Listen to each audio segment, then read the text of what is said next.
appreciate all the work that you all are doing on that front. Just a little bit about Pam, the First Lady. I first met her actually on the first day I met the governor in 2008 when I was working on marketing for Senate campaign in Norfolk. And a lot of times when you're meeting political figures, you build a relationship with them before you meet their spouses or significant others. And this was a unique situation for me because I've known Pam the whole time that I've known the governor. I used to work for him as a legislative aide in the General Assembly.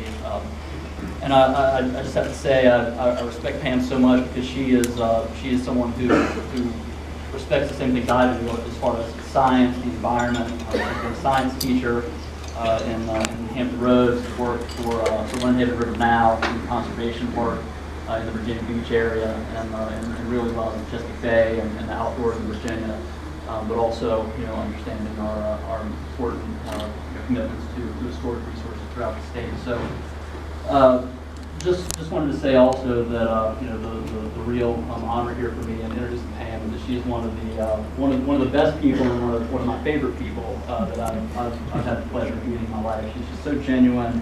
Has embraced me from the time that I met her and throughout my years working with the governor reviews in the state senate. And no reason to be such a warm, kind, caring person, but she is, and I'm thankful to have her in my life, and you should be too. So, First Lady of Virginia, Pam Northam.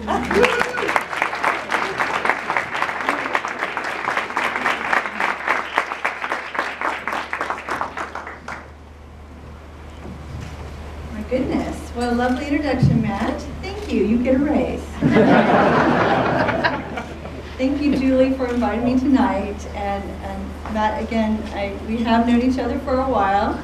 We share a deep passion for conservation and preservation, and I look forward to working with you for the next 4 years.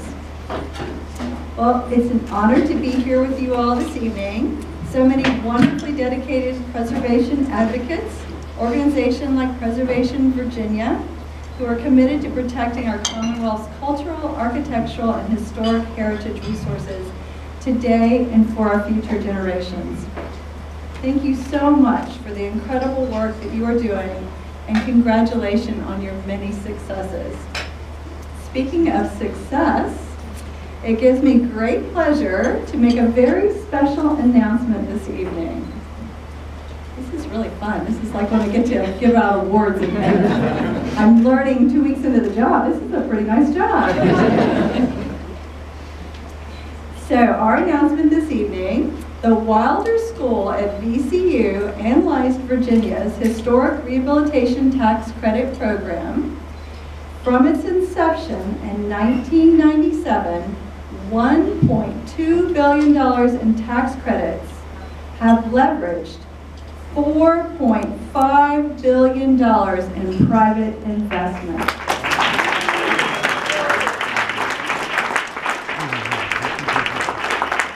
I don't think you need to be a mathematician to get those figures. 2 recent studies clearly demonstrated the sustained and substantial contribution that preservation makes to Virginia's economy with these great incentives. Now, as you may imagine, I have a pretty personal interest in the repurposing and recycling of old buildings, as I now live in one.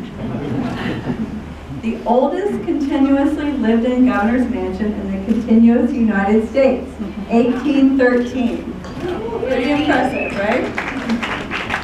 What a privilege it is to be the current caretaker of this precious treasure, and I have a little confession to make.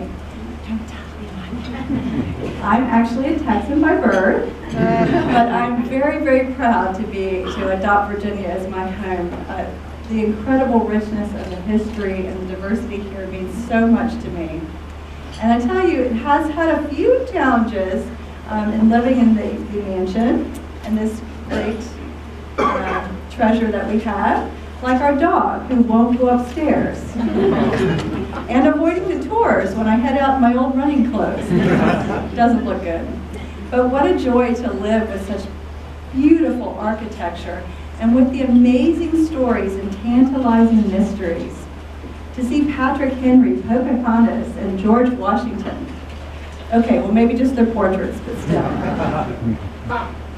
Although there are some pretty good ghost stories. My daughter's company bought a beautiful old post office building built during the Depression, and they were able to rehabilitate the building and use it for their software development company because of the incentives of the state historic rehabilitation tax credits. This is not only preserving history for future Virginians, it is often more environmentally friendly and sustainable to reuse rather than build new. Hard to believe that the study found that much of that $4.5 billion, as Ralph likes to say, that's billion with a B, folks, and private investment would have gone untapped without the state's tax credit being available to property owners, developers, entrepreneurs, and businesses like my daughter's.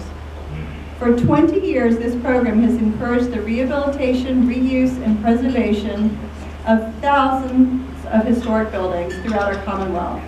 Often those anchor projects spur revitalization and economic growth in what was once vacant and blighted areas.